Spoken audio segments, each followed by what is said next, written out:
নামাজ পড়তে হবে খুশুয়ের সাথে, নামাজ পড়তে হবে আল্লাহকে হাজির নাজির জেনে। আমি যা বলছি আল্লাহ তা শুনছেন, সুবহানাল্লাহ। সামিআ আল্লাহু অর্থ কি? সামিআ শুনেছেন, আল্লাহু আল্লাহ, লিমান হামিদা তার প্রশংসা করা হয়েছে। এই যে রুকুর তাসবিহটা বলি একবার, সুবহানা রব্বিয়াল আযীম, আলা তো হলো সিজদায়, সুবহানা রব্বিয়াল আযীম। এই যে আপনি প্রশংসা করলেন, আমি পবিত্রতা বর্ণনা করছি ওই মহান সত্তা যিনি আমার রব, যিনি আযীম, মহান। আযীম মানে কি ভাই? মহান। অতএব এই নামাজকে আপনি যত্ন করে নামাজ আদায় করতে হবে, খুব ভালোবাসা দিয়ে তেলাওয়াত করবেন, দেখবেন আল্লাহ রাব্বুল আলামিনের কাছে এই আমলটা কবুল হয়। আর কেউ যদি মানে এর বিপরীত হয়, তার আমল আল্লাহর দরবারে কি হয় না? কবুল হয় না। তারা নামাজের সময় কোনো গাফলতি করা যাবে না। আজানের পর, বিশেষ করে জুমার দিনে আজানের পর ব্যবসা চালু রাখা নিষেধ। আজানের সঙ্গে সঙ্গে কেনা বেচার দোকান সব বন্ধ হয়ে যাবে, যদি আপনি মোমেন সফল মোমেন হতে চান। অতএব এই গুণাবলীগুলো আমরা অবশ্যই খেয়াল রাখবো। আমরা কখনো কোনো লঘু কাজ করব না, অপ্রয়োজনীয় কথা কাজ থেকে বিরত রাখবো। 2 নম্বর।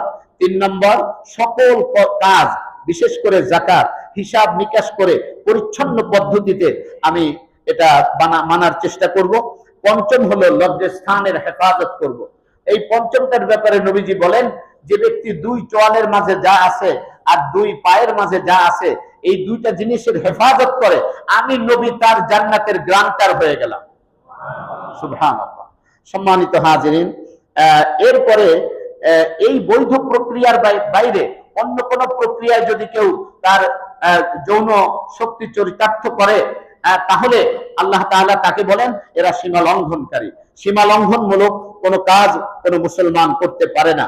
সর্বশেষ ছিল আমানত আর হলো ওয়াদা রক্ষা করা। ওয়াদা দিলে ওয়াদা ঠিক রাখবেন, এটাই সফল মুমিনের বৈশিষ্ট্য। ওয়াদা ভঙ্গ করা যাবে না, আর আমানত ভক্ষণ করা যাবে না। আমানত জায়গা মতো পৌঁছে দিতে হবে।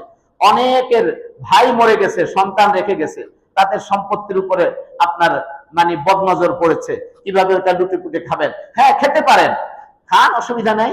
আল্লাহর এই আয়াতটাও শুনে যান, ইন্নাল্লাযীনা ইয়াকুলুনা আমওয়ালাল ইয়াতামা, নিশ্চয়ই যারা ইয়াতিমের সম্পদ অন্যায়ভাবে আত্মসাৎ করে, ভক্ষণ করে, আমওয়ালাল ইয়াতামা, সে নিজের উপরে অবশ্যই জুলুম করতেছে।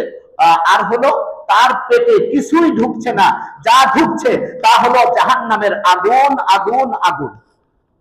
তাহলে এতিমের সম্পদ নষ্ট করা মানে কি বলেন?